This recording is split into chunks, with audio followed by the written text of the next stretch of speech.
Entonces, lo primero, revisando sobre todo la Comisión Interamericana de Derechos Humanos, que ha tenido un rol muy importante en dar seguimiento a la situación de Nicaragua, inclusive hay un informe del año 2019, me parece, donde específicamente se refiere a la migración forzada y específicamente señala algunas obligaciones de Costa Rica. Algo que decía en aquel momento el comisionado Luis Ernesto Vargas Silva, es que, y es el objetivo, digamos, de qué es lo que se pretende una política migratoria. Y entonces él decía que tiene que tenerse en cuenta el rol de los estados de origen, de tránsito y de destino, y que el objetivo es mitigar los efectos generadores del desplazamiento forzado, tanto para garantizar los derechos de las personas durante y después de los movimientos migratorios, como para brindar la protección de vida. Entonces a mí esto me parece importante porque a veces uno dice, bueno, pero ¿para qué? ¿Verdad? ¿Para qué es que se toman, o sea, para qué es que tenemos, o por qué es que tenemos que proteger a la población migrante, solicitante de refugio? Bueno, y acá hay un primer elemento que es mitigar esos efectos generadores del desplazamiento forzado, que como ustedes sabrán, pues los efectos lamentablemente son diversos, muchísimos, y que dependen también de una serie de condiciones. Y lo otro que quería recordar es que la misma comisión ha dicho que, claro, un fenómeno tan complejo como es la movilidad humana, pues requiere de respuestas integrales y coordinadas. Entonces ya hablamos de que hay responsabilidades de los países de origen, de los países de tránsito y de los países receptores, ¿verdad? Y esto es muy complejo.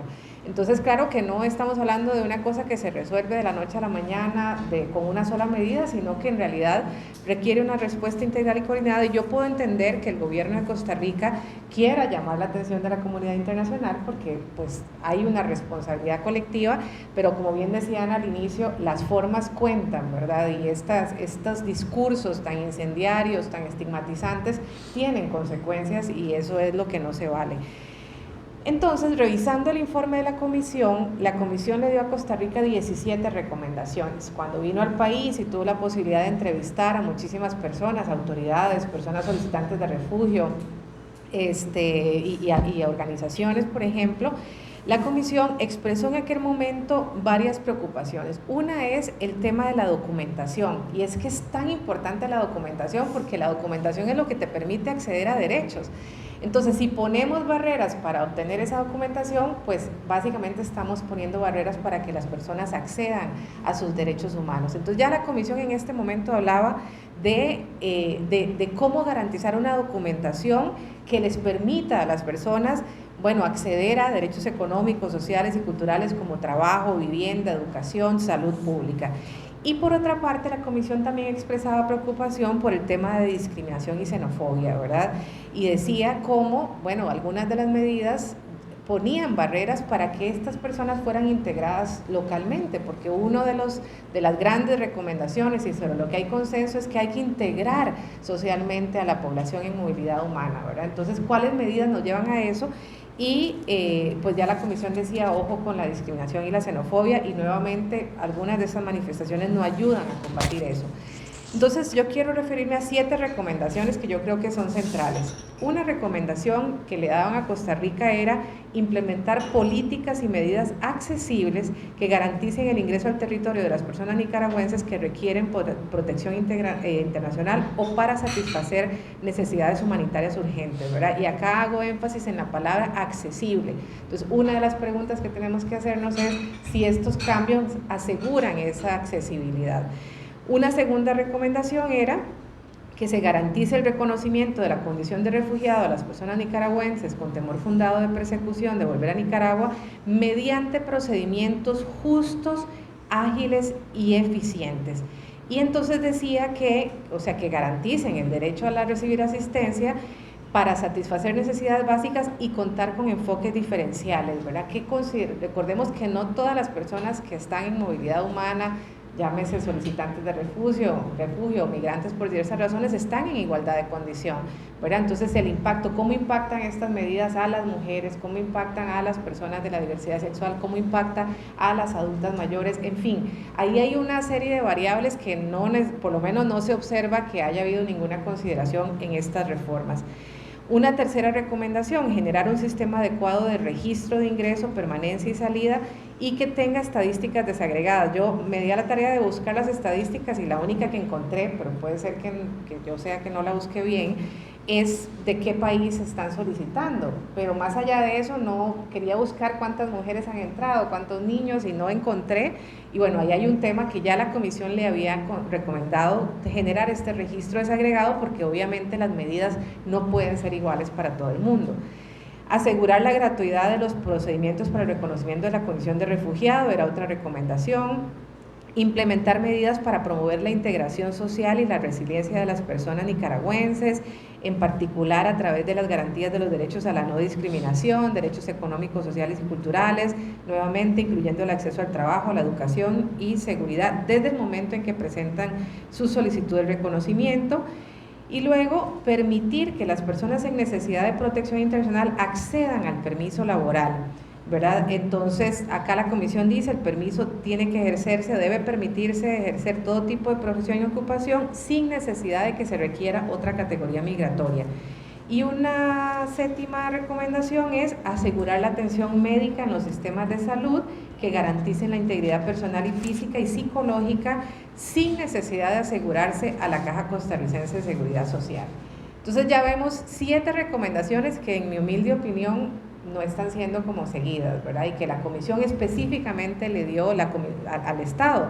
La comisión en aquel momento había reconocido cosas buenas, ¿verdad? Que sí, algunas cosas que se habían hecho, que se habían agilizado el proceso, que era una política de puertas abiertas, o sea, también hubo un reconocimiento, pero dio recomendaciones específicas sobre algunos puntos que en esta ocasión, pues ya como lo vimos con el licenciado Daguerre, más bien constituyen retrocesos. Entonces yo coincido con las valoraciones que se dieron previamente, por ejemplo, en relación con este sistema o los cambios al proceso de refugio. Bueno, yo me pregunto, este plazo de un mes, ahora eliminando el tema de la llamada, en un sistema ya saturado, si realmente habrá posibilidad real de cumplirlo, ¿verdad? Porque además dicen que van a dar una determinada cantidad de citas, ¿verdad? Entonces resulta que, o sea, básicamente desde el día 1, si es que la persona tiene acceso a información, ¿verdad? Ya es que suponemos que tiene que tener una barrera de apoyo, tiene que irse a hacer fila a tratar de conseguir la ficha, y si pasan los 30 días, ¿cómo justifica que no logró la ficha? ¿Verdad? Entonces ya ahí estamos hablando de que un sistema saturado, dar ese plazo de un mes de manera que la persona tenga que ir personalmente, no pareciera una medida, digamos, por lo menos inteligente.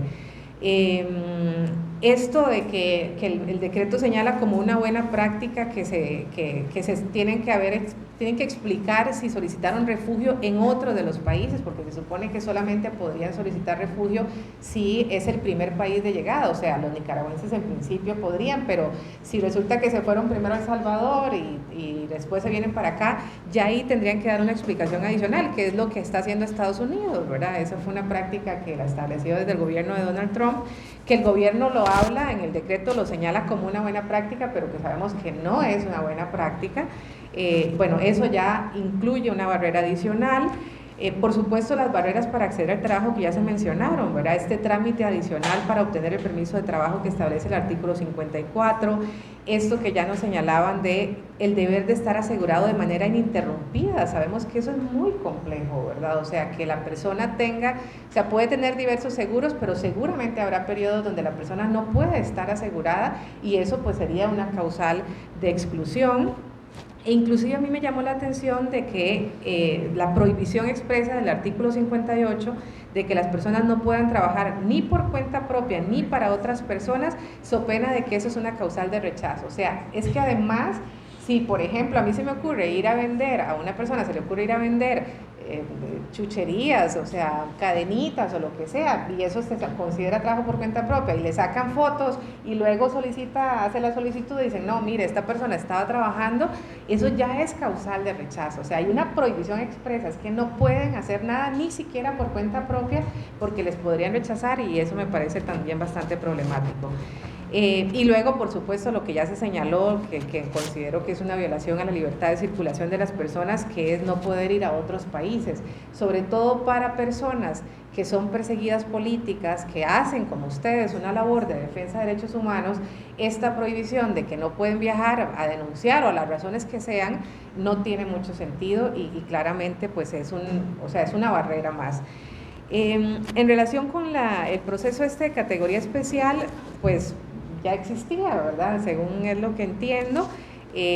Algunos riesgos, ¿verdad? En principio uno podría decir, bueno, está bien que tengan esta categoría especial porque así se descongestiona el proceso de solicitantes de refugios, pero bueno, el riesgo es eso, que exigen ahora renunciar a la solicitud de refugio, y si ya renuncian, pues ya es una categoría que se cierra, ¿verdad? Como decía el licenciado, pues es una opción personal, las personas tienen que decidir si lo hacen o no, pero pues existe un riesgo y claro, una persona en situación de vulnerabilidad que necesita trabajar, si yo me pongo en los zapatos de esa persona, probablemente escogeré la vía que me permite más rápidamente tener alguna condición de regularidad, y eso puede hacer que renuncie a una solicitud que sí es legítima, y puede ser que también haya personas a las que les va a beneficiar porque efectivamente pues tienen una condición que digamos que no es esta. Pero más allá de que eso existiera, a mí me llama la atención, por ejemplo, que se establece la obligación de residir en el país ininterrumpidamente desde que solicita el refugio, ¿verdad? Entonces, si alguien por alguna razón salió, no sé si es que residió afuera o son unos días de salida, podría ya no calificar en esta categoría. Los costos siempre me parecen elevadísimos, o sea, $90 para personas que están en muchas situaciones, digamos, de precariedad económica, pues no deja de ser un montón de dinero. Por ahí vi en el artículo 4 la exigencia de demostrar que vivió en otros países de manera legal, ¿verdad? Entonces ahí ponen eso, que creo que también podría ser un poco restrictivo. Y luego la obligación de mantener el seguro con la caja de manera ininterrumpida para poder renovar, que es lo mismo que acabo de señalar, ¿verdad? Si resulta que uno obtiene esta categoría, pero como suele ocurrir, de veces, o sea, uno se queda sin trabajo, puedes estar 2, 3 meses, un año sin seguridad social hasta que consiga nuevo trabajo, bueno, esto le obliga a estar de manera ininterrumpida y esto creo que puede generar problemáticas. Entonces, en general, en mi opinión, estos cambios, más allá de que que entiendo, digamos, la preocupación, pues claramente han generado mayor estigmatización para la población en movilidad humana, ¿verdad? Lo vimos, días después del anuncio ya anunciaron una marcha en contra de la población y, bueno, otras cosas que vivirán más claramente las personas en movilidad humana. Además, como decía Ana, o sea, el lenguaje que se utilizó, o sea, muy desafortunada la forma, ¿verdad? Más allá de que uno quisiera que otros países también asuman la responsabilidad y que hayan más recursos para que las personas tengan mejores condiciones de vida, la forma en la que se hizo es muy desafortunada. Y además, en mi opinión, pues hay claramente limitaciones al derecho al trabajo, a la protección internacional y a la libertad de circulación. Y a eso sumarle, pues, que el tema del impacto diferenciado, lo que les decía, ¿verdad? O sea, no es lo mismo.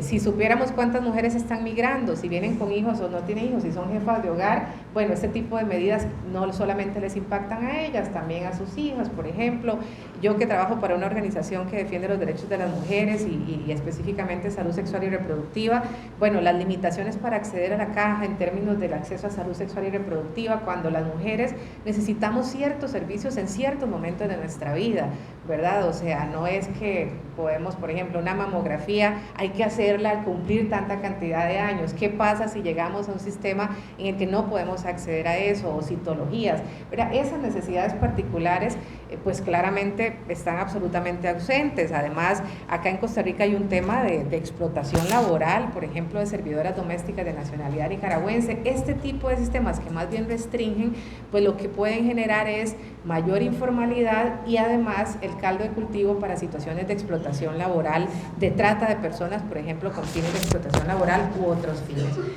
Entonces, ante este panorama, pues, ¿qué se podría hacer? Ya Gabriela nos hablaba de la posibilidad de intentar recursos de amparo. Yo, la sala constitucional actual costarricense no me parece una sala particularmente progresista, pero dicho eso, el peor intento es el que no se hace. Y yo aquí lo que dije es, bueno, aquí sería interesante intentar cuestionar al Estado por cuáles son las razones que motivan estas medidas, ¿verdad? Cuando a nivel internacional se habla de que cuando uno restringe un derecho humano tiene que cumplirse 3 requisitos. Tiene que existir un fin legítimo, tiene que ser una medida necesaria en una sociedad democrática y tiene que ser proporcional, o sea, tiene que demostrar el Estado que no había otra forma de restringir el derecho de manera menos restrictiva que esa.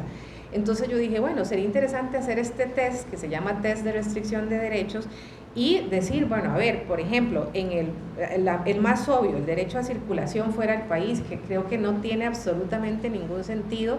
Si yo le hago ese test a esa prohibición, yo digo, bueno, primero, ¿cuál es el fin de prohibirle a la gente en movilidad humana que vaya a un tercero país que no es su país de origen? ¿Cuál es el fin legítimo?